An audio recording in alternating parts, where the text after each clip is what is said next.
All right, welcome to Lady Problems, your source for honest, powerful, and vulnerable conversations about the struggles that we all face so we can get through them together and stronger. I am Casey Jade. I am your host, and I am a Las Vegas-based boudoir and branding photographer who helps women step into a stronger sense of self by helping them regain their time and really have fun on camera by telling them exactly what to do with their hands so there's no more, I don't know what to do on camera. Today we have my amazing friend RachelWest, who is a personal growth coach and also the founder of Empowering Growth. She is certified in NLP and timeline therapy, and she is raring to go about this subject that I'm super excited to talk about, moving from judgment to possibility with her. Welcome, Rachel. Thank you, Casey. What's up, lady friend? Doing good. How are you? I'm fantastic. How are you? Doing great. Ready to get going on this subject. We're excited. All these ladies out there today. Yeah, I feel like this is definitely something that all of us do, whether we know it or not. So I think that it'll be really good even for people who don't think that they need this conversation. I really think that it's going to be relevant for almost every single person in the world. And if it's not, there's like the 1% who's already worked through all their stuff, and then they can just kind of support us on this too. Yeah, and I think a lot of women and men can relate to this topic, but mainly women. I mean, they're always inside their head, and I'm ready to help them get out of it. It's so funny how you say that, because I feel like there's a lot more men that actually need the help, but they're not actually willing to admit that they are judging themselves or others or have anything to work past. So if there's anybody we can help with that too, and just kind of show like, oh, that sounds like me. That sounds like me. Maybe I do. Yeah. So real quick, let's just dive into who you are and how you started this amazing journey to personal growth coach and the NLP training and all that stuff, and like kind of what led you there and how everything changed when you started uncovering all the darkness. All right. So I previously, in my past life recently, I owned a graphic design agency, and me and my partner decided to study NLP to be able to craft marketing messages to speak to a wider audience. And through that process of going through that, you learn a lot about yourself and how you were raised and why you are how you are. And I just realized that graphic design agency wasn't what I really wanted to do. It wasn't my passion. It was more a hobby. It was something fun, creative that I liked doing. And going through this process, immediately I realized that my passion was to help people with addictions and to work with family members, work with people who have admitted they have a problem and have been through rehab. And through that, I also realized that I wanted to branch it out even further and help people grow in areas that they struggle with. And so that is what I'm doing here today. So were you doing work on yourself when you realized this? Like, how did you come to really know that that's not what you wanted to do? Like, I know that there was a breakthrough moment, right? Walk us through that. Yeah, so I did a day-long breakthrough process, and it was working on, family history and kind of just seeing where things are relatable. Like, how is your, family in this situation, and how is your family now in this situation? And you just start to compare, like the people that you learn from growing up, like your parents and your grandparents, your siblings. And then we really dive deep into the negative emotions that we all feel: the anger, the sadness, the fear, the hurt, the guilt. And that's really where you dive deep and discover the root problem as to where it all began. I use a metaphor of a string, and the very first time that you experience a negative emotion, we'll use anger for example, you get a bead on your string. And then the next time you experience anger again, you get a second bead. Only this time it pulls the first bead into the second bead and you respond. So now 30, 40, 50 years later, you have all these beads on your string and something makes you angry and it compiles all of your beads up together and you react. And that's why it's so much bigger and so much stronger every time that happens. And so we worked on that and discovered the root cause and working on values, what's important to you about different areas of your life and business and health and money and family. And through all of that process, I just woke up the next morning and I was like, I'm not where I want to be, and this is what I want to be doing. And ever since then, I was like determined to make it happen immediately. So on that, I mean, I know that when you have a breakthrough moment like that and you realize what you want to do, it's really exciting, but it's also really scary. So Yeah. talking about moving from judgment to possibility, like what were some of the things that you were telling yourself and you were judging yourself on when transitioning from, I just opened this business doing graphic design, to, oh my God, I'm going to change everything up to do what I really want to do? Like, what were some of the things that you were telling yourself that you had to work through? Yeah, so I was, one, I had to have the courage to talk to my business partner and tell her that this is not where my heart was, and that was a hard conversation to have.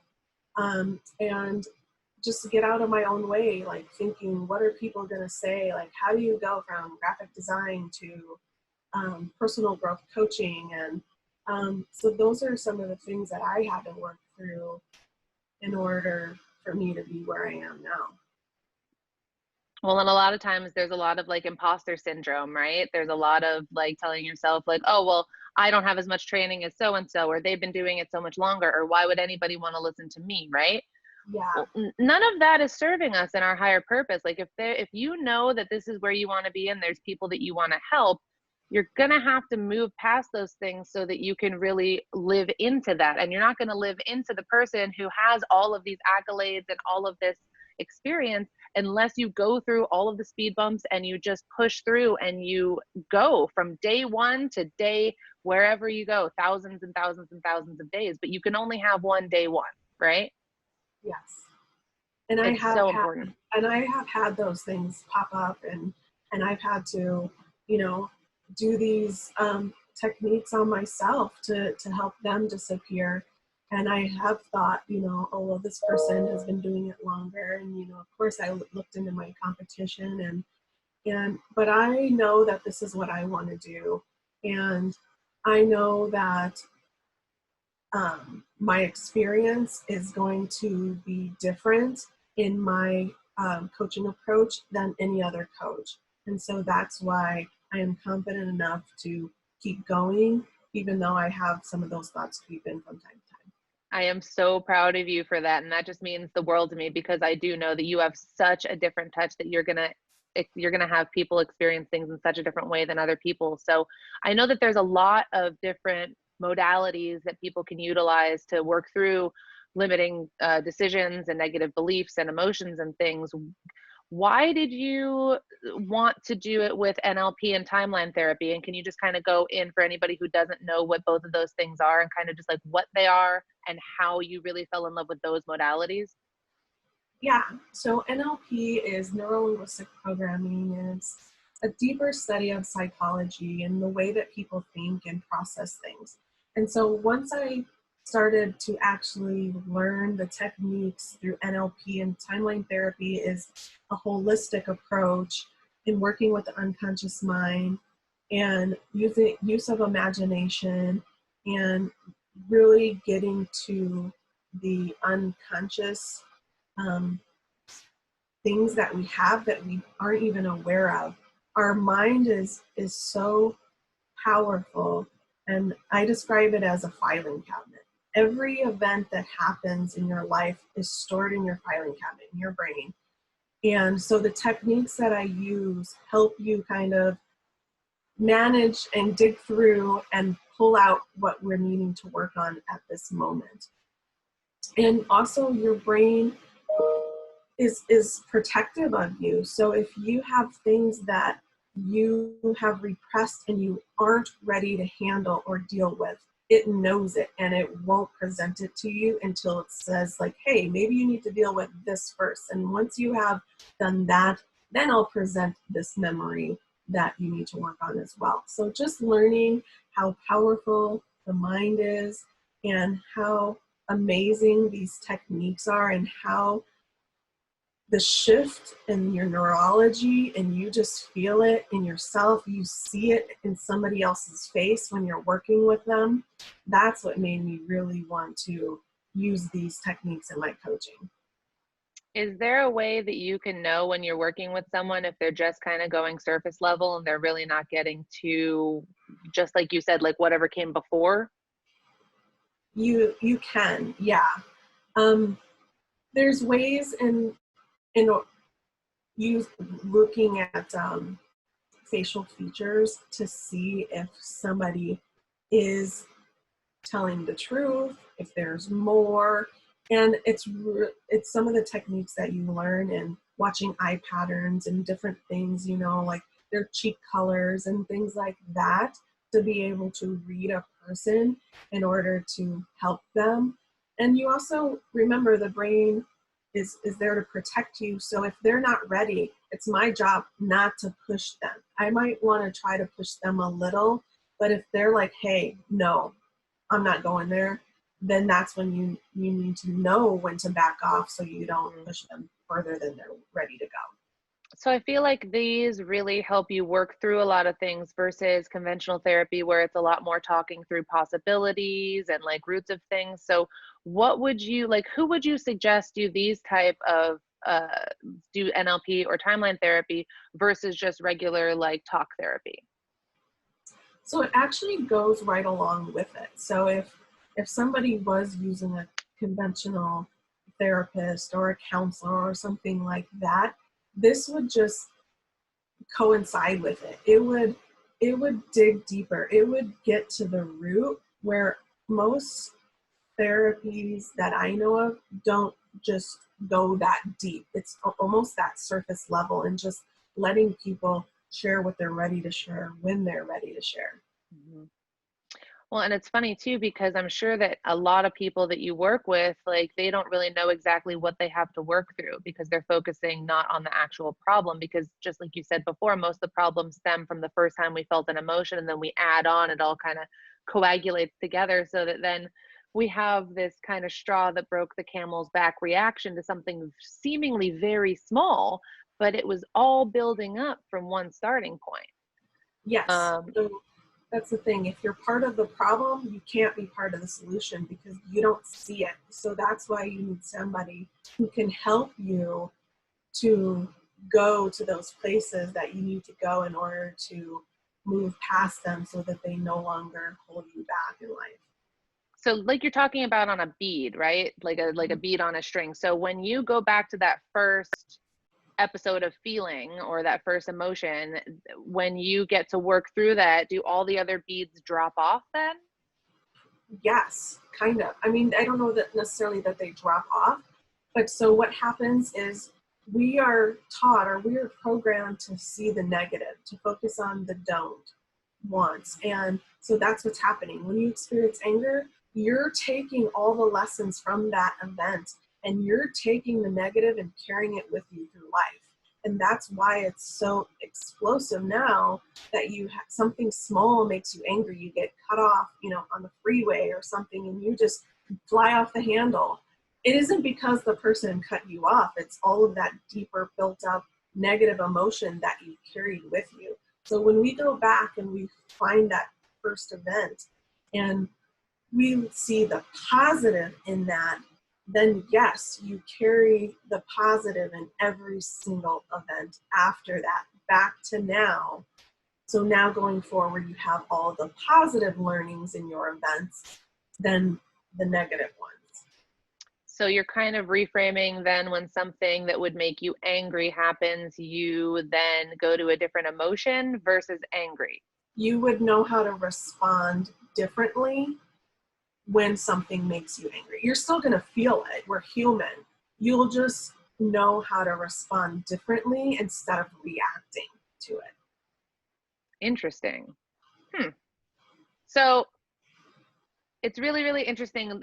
Before you had said that we are programmed to carry all the negative with us, to focus on the don't, to focus on all of that. Like, why are we programmed that way? What is in our brains that makes us focus on the negatives and the don'ts? It's society.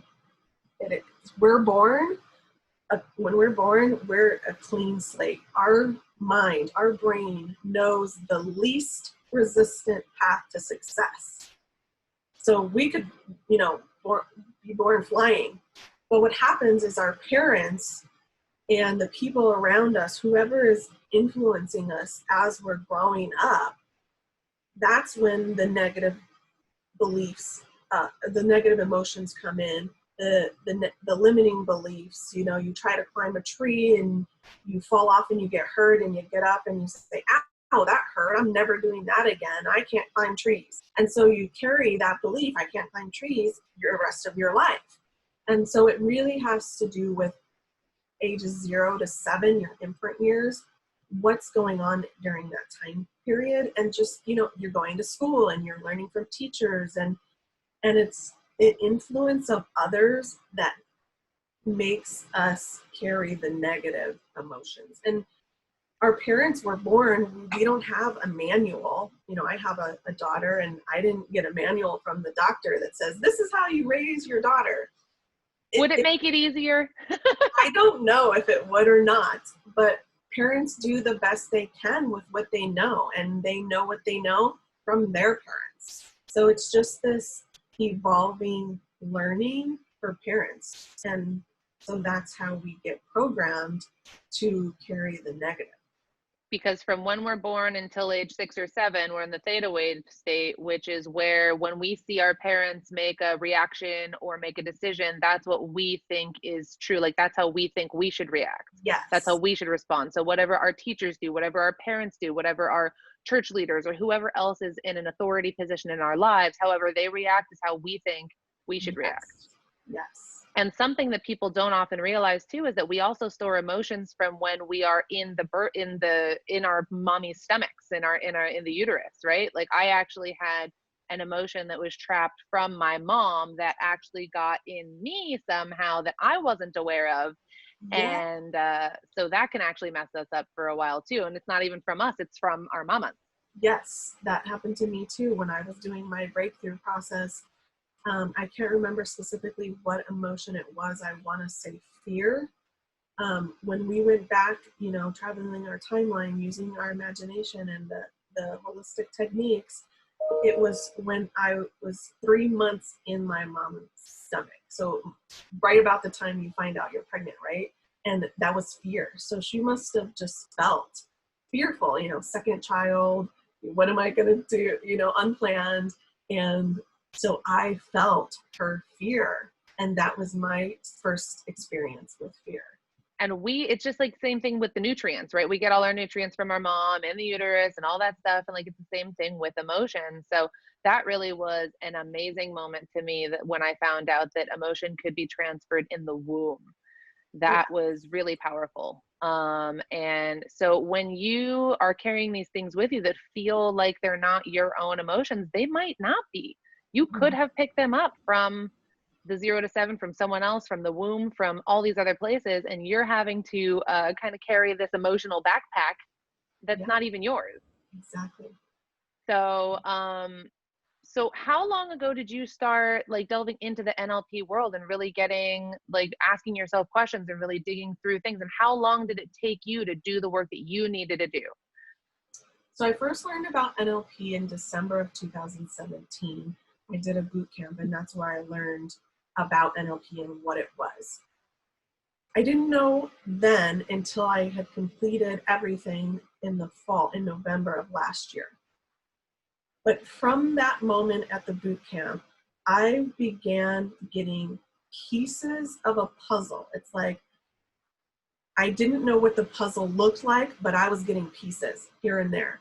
And so I knew something big, I could feel it in my body. Something big was coming and change was happening.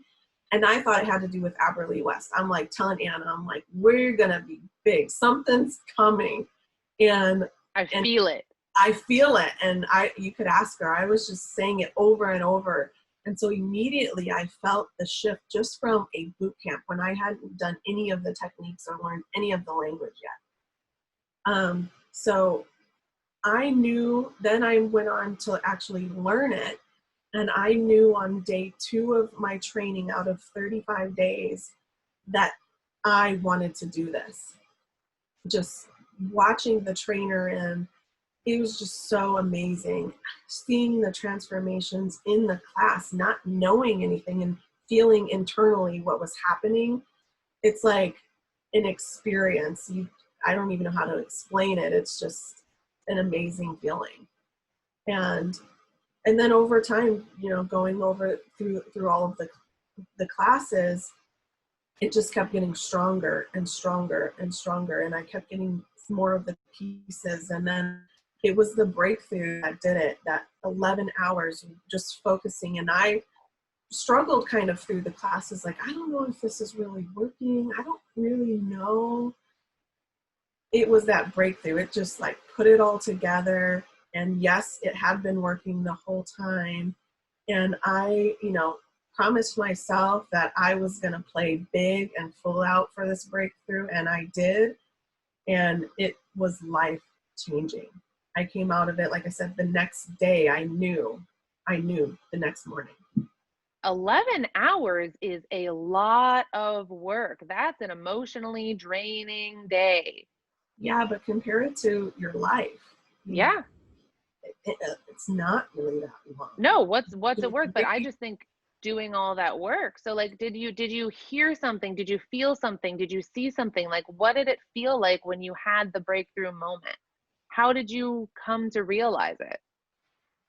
Well, you just start hearing yourself saying things like, like you were referring to, you could take on other people's beliefs and decisions. And that's what I was realizing. Like, one specific thing I learned is, I was repeating this pattern. So if you don't learn your lessons, you keep repeating the pattern. Well, and it keeps getting louder and louder and louder until you listen. Yeah. So one thing that I learned about myself is I would wait until I would hit rock bottom, whatever that was to me, my bottom, to push off of and catapult me into do what I wanted to do, like buying my first car. I had to get to the bottom of not having a car to push me off and be motivated enough to get my own car, going to college, moving to Las Vegas from Chicago. These were all events that, and I was, working with my partner, and I was saying these things, and I'm like, this is so stupid. Why am I waiting for my bottom to do what I want to do? Why don't I just do what I want to do? And so that's why I came out of the breakthrough, and I was like, I'm doing it now. I'm not waiting. And so just hearing myself say that program that I have been running over and over my entire life, that's what made me motivated enough to say, I'm not waiting till I hit bottom. I'm doing it now. So I feel like that's definitely a pattern that's in a lot of people, right? Like a lot of us do wait until we have to, or until we're being forced, or until it's really a dire necessity for us to take action. Why is it, it's not just you, why do all of us have to kind of learn our own lesson in that way? Like, we can't listen to people like, oh, this is totally what you should do, or this is how to do it.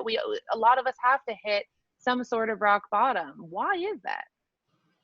I don't think we have to. I think we're just, again, we're programmed that way. Mm-hmm. So for me, and I think it also has to do with the lesson, this is extreme, but the person who is in an abusive situation, the first time they get into, a relationship, and, it's a slap on the hand, and then they leave that person and they get into another relationship, and it's the same, a different person, but it's the lesson is showing up again harder and harder, because it's like your unconscious mind is presenting it to you. Hey, are you ready to learn? Now it's being your mirror. And you're like, nope, not ready. And so you move on and it comes back bigger. And it's like, hey, I'm here again. Are you ready to see? Are you ready to learn the lesson? And you're like, nope. And so it's we don't take the time to learn our lesson from the negative things or the bad things that happen in our life. And if you don't take the time to feel, even a breakup, if you don't allow yourself the time to feel the feelings and to cope with it, most people are afraid to feel.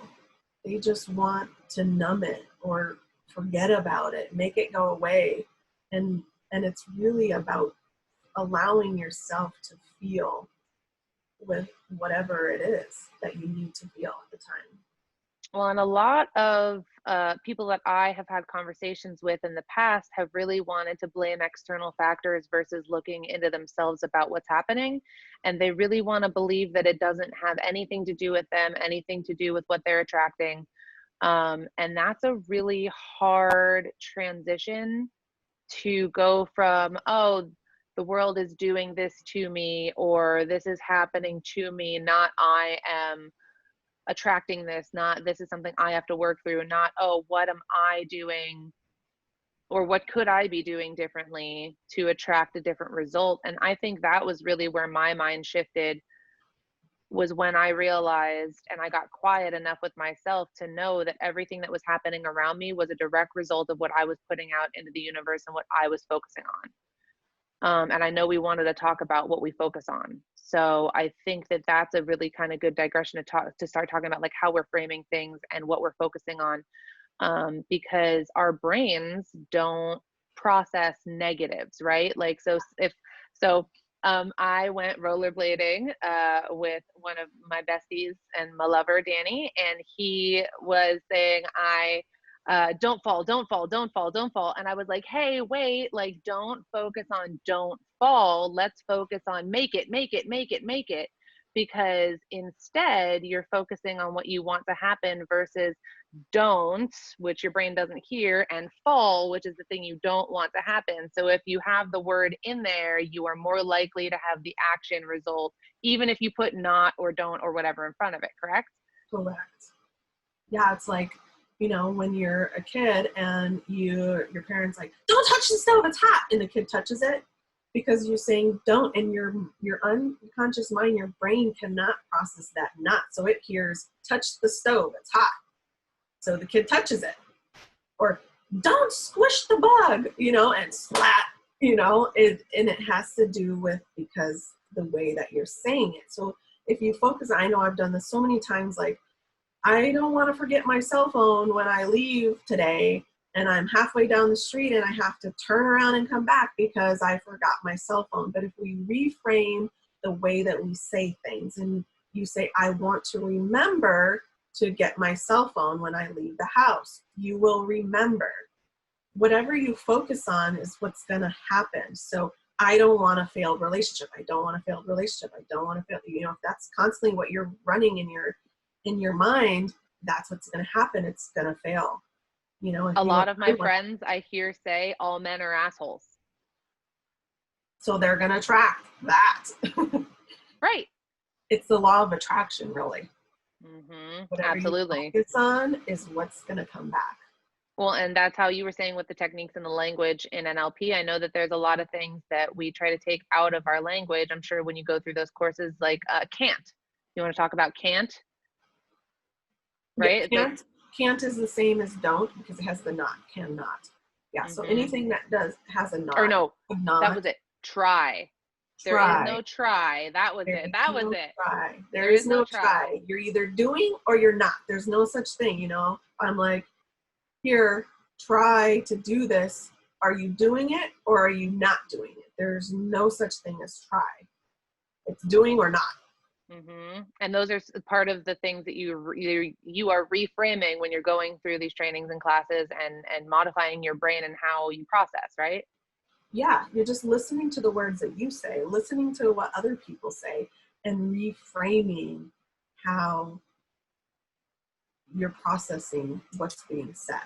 especially when we're speaking to ourselves. I mean, almost every single client that I have comes in saying, "Oh, I'm going to be your hardest client to take pictures of. I look terrible on camera. I don't take good pictures," all these things. And that's what they're focusing on because they're nervous.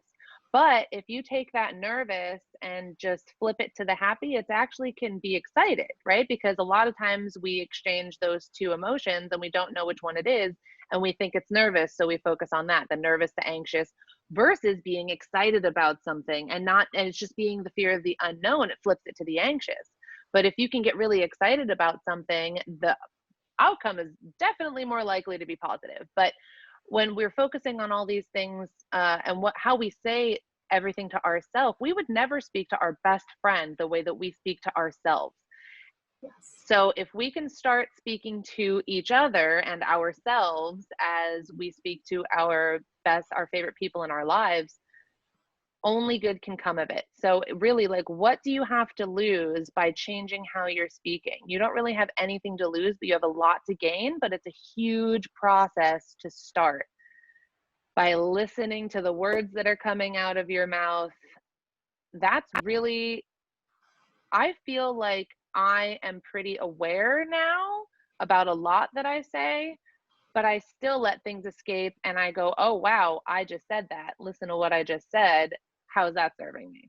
And that's okay because you're aware. That's the number one thing, is for you to be aware. And it's okay that you say it immediately, say it out loud, or think it in your head the way that you want it to. Because the more you do that, eventually it'll just come natural. You won't have to reframe yourself every time you say it. So it's a learning process, and it's okay that you are still having those thoughts, because it's, 30, 40, 50 years you've been thinking this way. So it's a slow transition, but it can happen and will happen. And it's okay that you still have those thoughts creep in. Just reframe it when you hear Totally. So are there anything, so like for everybody who's just really starting on this or really just realizing that there is a different way to go about things and that it's not just outside factors and that they have the control, what would you like to tell them? Are there any good tips, easy ways that they can start into this, things that they can start listening for or doing in their daily lives? it. Say things the way you want it. That's the first thing. Say it the way you want it.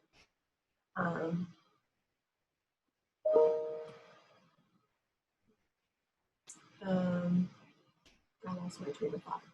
Well, saying it the way you want it really in meaning like take out the don'ts and the no's and the can'ts and frame it in like a I am this or this is what I want to happen, right? Well, someone who's just starting and doesn't know much about it, it's okay. They don't have to know. All you have to remember is say it the way you want it. You don't have to remember. Don't say don't say not, don't say try, don't say because. They don't have to know all of that. Just say things the way you want it. How do you want it?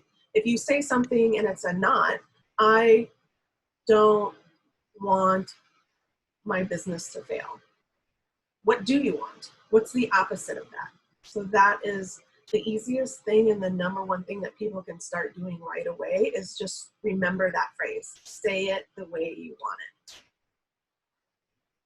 That's awesome. And in the people that you've worked with to kind of go back through their earliest memories of these emotions and things, what's the biggest change that you've seen after you've worked with these clients? Well, you see a neurological shift when you're working with them. So it's happening right there in front of you. And then they go home and they process what they've just experienced. And then that's when your unconscious mind, it's kind of like an onion. You dealt with what was presented to you, and now your unconscious mind is, okay, you're listening now. Now let's work on this thing. So it's kind of an evolving thing. That's interesting. So moving forward from there, I'm sure it still takes a lot of work to not then have another like bead form from that emotion, right? Or is it easier after you release the ones from the theta wave stage from all of our childhood and stuff? Is it easier to then work through the emotions later in life? It is. It is easier for them because they dealt with that. Even if, I mean, it's like anything, you have to put in the work. You can't just, you know,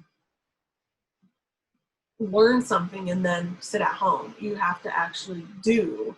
So you have to take the time to be aware of your words. Like I said, it's a process, and so that's how you do it. You just keep going. You learned, now you know what you didn't know. You're aware of it, and now you can shift when things happen. Or And you you can have control every single minute of every single day. You have control over your actions, your reactions, and that's all you have control over. So if you feel yourself feeling resistance or feeling an emotion come up, you can make the choice to step back, take a minute to breathe, and really figure out why you're feeling that and how you want to react to it. That has been the hardest for me because I've been a very emotionally reactive person in my life. I'm very emotional. I'm very animated. I have a lot of personality. And taking the split second time that my brain thinks something, for it to travel out of my mouth, to put a block in between there and really to think about what I want to say, how I want to say it, and how I want it to land. Because a lot of times the things that I say are not taken how I mean them, because your perception is your reality. So a lot of times something that I say to someone else, they're going to hear something very completely different than what I said. And that has really been one of the hardest learning curves for me in knowing exactly how I'm relating to other people, or how I'm getting my point across, or what words they're hearing me say. And really having the open communication to say, okay, well, what did you hear me say? Because a lot of times it's like telephone, even though it's only an A and B conversation, you're having a conversation with someone, they're having that conversation with you, but you're also having a conversation about how that conversation's going. They're having that same conversation, and you're having a conversation about that other person in the conversation. So there's a ton of things happening to where miscommunication can happen, and your words are not heard how you meant them to be. So not even just framing it for yourself, but also hearing how others are framing it from your words. Yes, exactly. So you want to remember that you can't make somebody do or say or react a certain way. It's their choice. And it's your choice to take someone else's as your own, whether it's, you know, their opinion. If you could say, hey, yes, I agree with that, or no, I don't agree with that, and that's your opinion. So that's something that people, I think we all need to work on. I think we even if it's like your best friend and you value their opinion and they say something, and we'll agree with it even if we don't want to, because we value that person.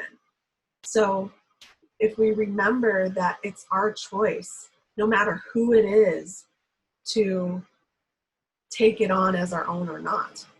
Mm-hmm.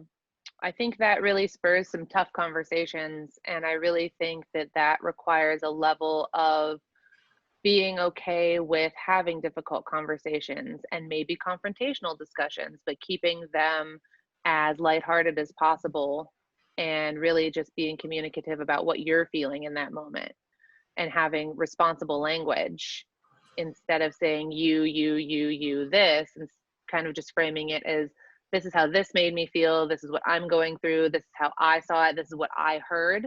Because again, you only have control over yourself. Yes. That's really, really hard for a lot of people to do. Yes. And another thing you mentioned earlier is that when we are communicating, and you're saying how we go back and forth and it's like telephone, we are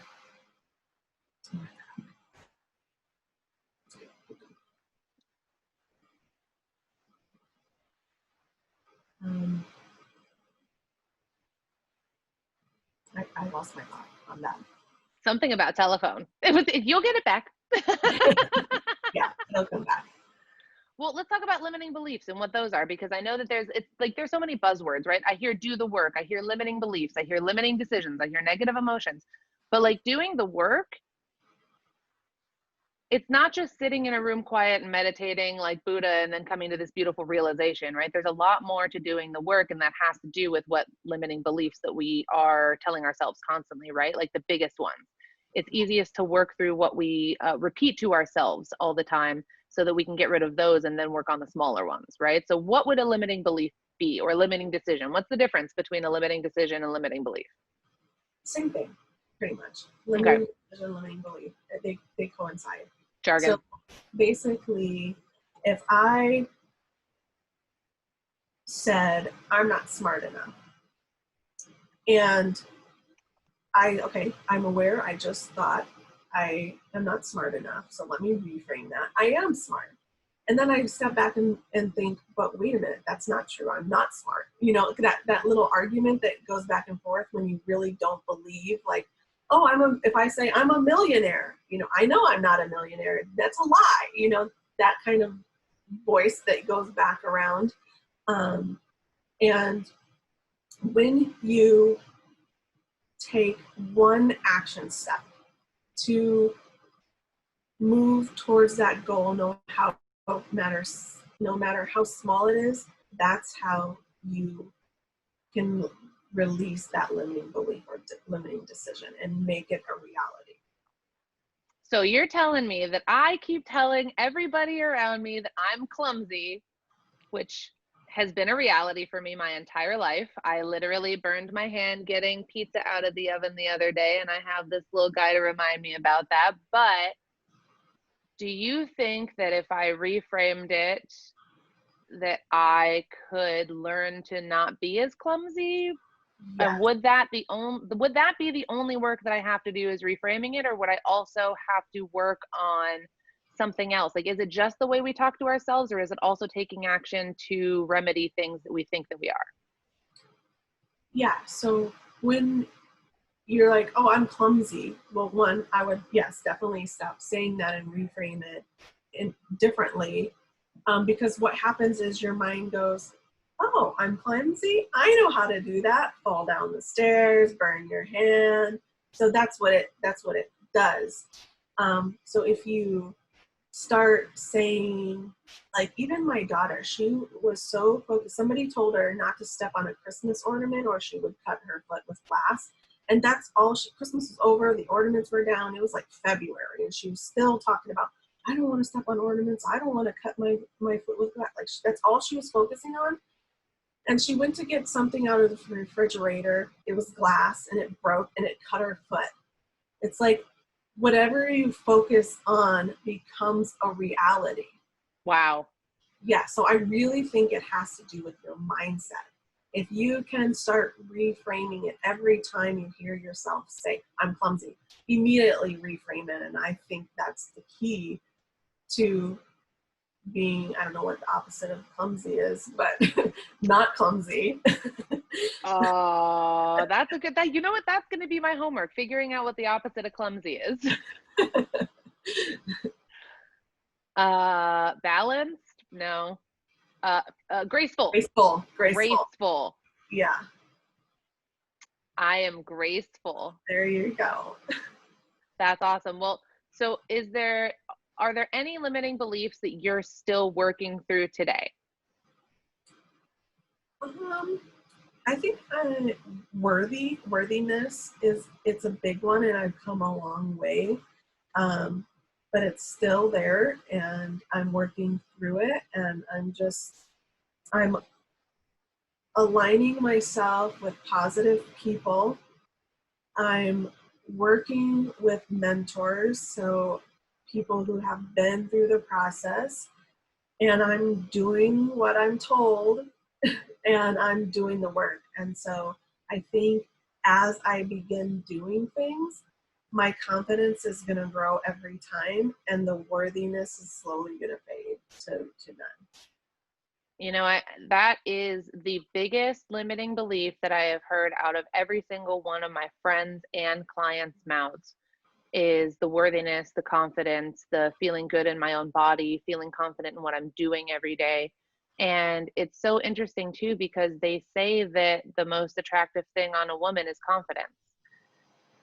So having these worthiness conversations with each other, and really being able to be vulnerable and be open with each other about why we're feeling that way, about what's happened in our lives, like not even just with working through it with professionals, but being open with friends, because there are so many people who we may look up to that are still having these worthiness conversations constantly. So I implore everybody watching this to be vulnerable about worthiness with everybody that you come in contact with, because I feel like it is such a resounding limiting belief in the world right now, and all of us deserve to feel worthy.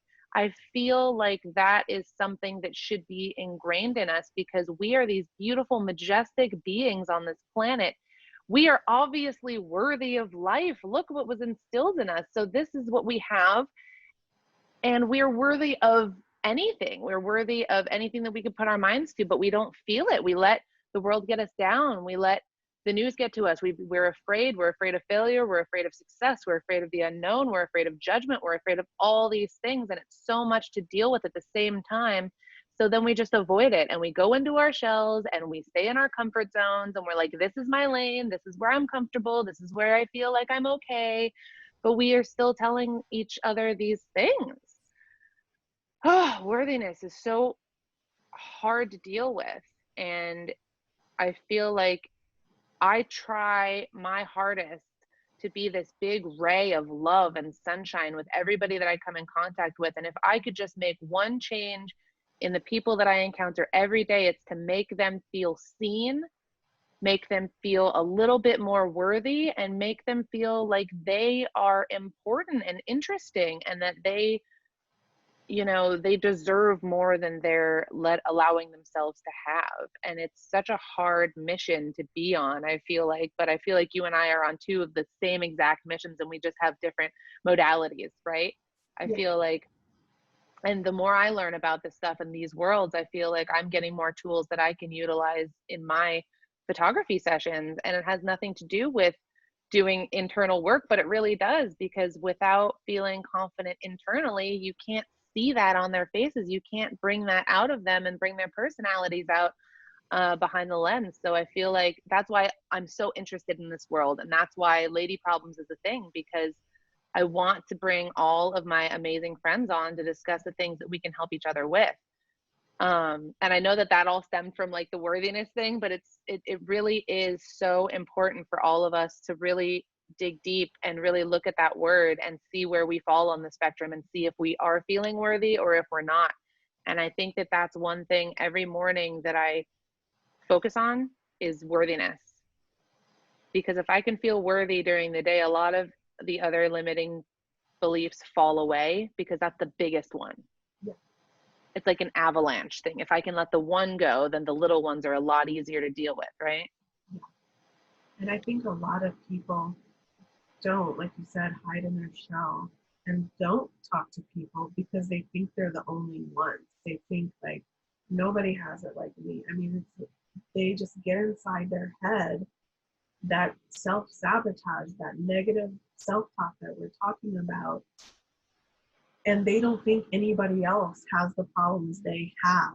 And especially in this world of media, and people, people on media show them that their best selves, and it's a costume. Like, people don't say the negative, the sad, the bad. They don't talk about that. So people are looking at these people and they're like, oh wow, they've got it together, they're so successful. But in reality, if you were to sit down and talk to them, it's like, oh no, I don't have any friends, or no, I'm not making any money. Yeah. I'm behind on these bills. I can barely put food on the table. With my family, my relationships. It's like, it almost is like, for me, when I hear stories of people who I'm like, oh wow, they're just, I mean, I do it too. I mean, I look at people and I just think they're the best thing and they're so successful. And then when I really hear their story, I'm just like so inspired. It's like, wow, we really don't know people. And it's like, that person is really just like me and going through the same problems. So I think That's what's going to change our opinions, is asking people their stories, because we only see what's on the outside. And I feel like there are people that share the tough times, but I feel like they only share them from when they have come through to the other side, and they're okay with sharing them now because they have learned their lessons and they have accelerated their life, or they've risen somehow. I feel like they only share them when they're up here about the struggles that they have been through, because it's so hard to share it when you're in the trenches, when you're really feeling that anxiety and that nervousness about what may happen in regard to the situation, because you don't want to bring people down. You want to be inspiring. You want to help other people through. So a lot of times I feel like people are blocked from sharing the tough times while they're going through them, so that they don't feel like they're being a drain on others. Do you think that is why people don't share until they're actually through? Yeah, I think it goes back to being judged. They don't want to be judged, and it's like, I don't want to share my problems until I've been through it, because I don't want to be judged, and I'm already in a bad place, and I can't handle any more judgment for it, you know. So I think that's what it has to do with. No, that's been one of the hardest things that I've had to struggle with, is really caring about what other people think. And I still struggle with it constantly, every single day. And that's why I always pick through what I post, what I don't post, what opinions I post. I don't want to piss anybody off. And it's like, I'm allowed to have an opinion, but how far can I go with it? And what can I say and what can I not say to still be helpful? It's like, if you are going to be in a position of authority, it's going to be controversial. There's going to be people who agree with you and people who don't agree with you. But that in and of itself is the scariest thing for me. Yeah, just knowing that that's okay. People are entitled to their opinions, and you, as long as you stay authentic to yourself and your integrity, there's gonna be naysayers always, because they're jealous or they want to be heard, or whatever their reason is. It just remember that that's them. And another thing that I learned is, people do the best they can with the tools they have. And if you just tell yourself that, they don't know any different. That's all they know. They think it's normal, especially like if they were the person that was picked on. It's like, well, now I'm going to pick on people because I was picked on, you know? So I think that me learning that was so empowering, and just remind myself when something happens like that, they are doing the best they can with what they know. Well, for anybody going through some stuff, if you want an open forum, you can totally come on Lady Problems. I would love to talk to you and hear your story, share your story, and help others with it. Rach, I know that before, when I was doing your introduction, I was saying that you're the founder of Empowering Growth, but we didn't even talk about what that is. You want to go into what Empowering Growth is real quick and tell people what you're passionate about? Yeah. So, like I said in the beginning, I specialize in addiction.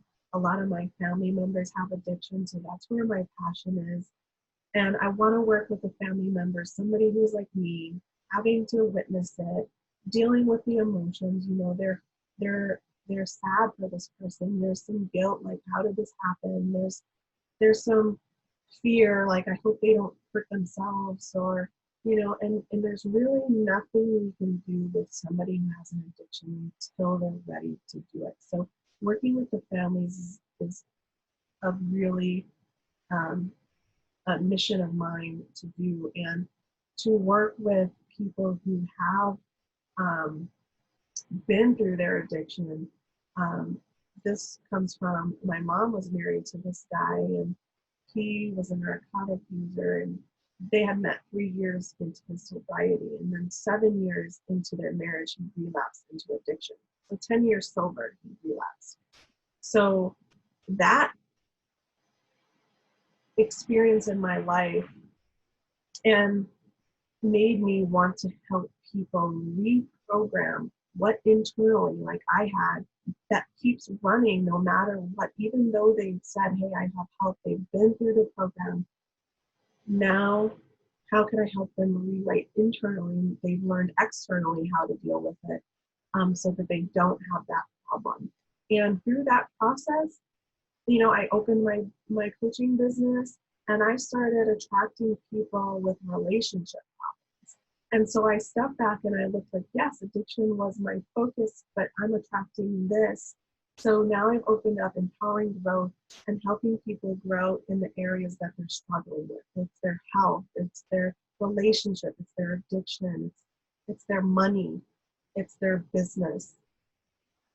So that is the concept, and that's how it was created. And I'm just following my intuition, and I always see the good in people, and I just want to help good people get over what's holding them back and be who they authentically and truly are. God, I love that. And I love the reason that you're doing it. I mean, my mom is a huge influence to why I do what I do too. And I feel like that's all we can do is try to pay it forward, like try to help others with the things that we have learned in our lives. And I absolutely love that. So what does it look like when people start working with you and start talking to you? Like, do you talk to them about what their needs are and then figure out what's going to be best for them? How does that work?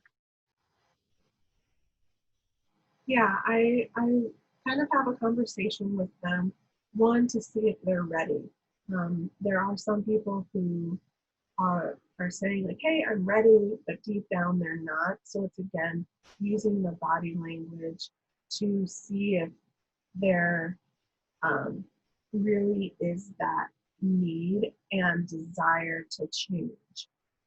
It can't be changed if they don't want it. So, and is it worth their time and their money for me to help them if they really don't want it? So that's what I want to find out first. Then I want to find out what area do they need growth in? Where are they struggling? And then we go into how do they want to do that? I do one-on-one coaching. Do they want to do a mini breakthrough session? Do they want to do a full breakthrough session? Like, what do they want, and what do I think that they need? Mm-hmm. Well, and I know that with anybody who watches this call, you were going to offer a free 30-minute discovery call with you if you text Lady Problems to a certain phone number, correct? Yeah, my cell phone number. Do you want to divulge that here, or would you like me to put it in the comments? What would you like? Say it here, and then we can put it in the comments. Perfect. So my number is 702-714-1888. Just text Lady Problems to that number, and then you can get a free 30-minute discovery call with Rachel to talk about whatever you need help growing through, because she's obviously the person who wants to help you become your best self and be your most authentic self. And if you want to learn more about Rachel without talking to her, you can go to empoweringgrowthadvisors.com. Yeah. Is there any other place that people can connect with you, or is that the best place? That's probably the best place. They can also find me on social media. I'm on Facebook, I'm on Instagram, I'm on LinkedIn. All the things. Well, I will post all of those links in the description of the video and everything so that we can get everybody to you. And we're right at about 2:00. Is there anything else that you wanted to add? Anything that you wanted to make sure that we wanted to touch on before we sign off?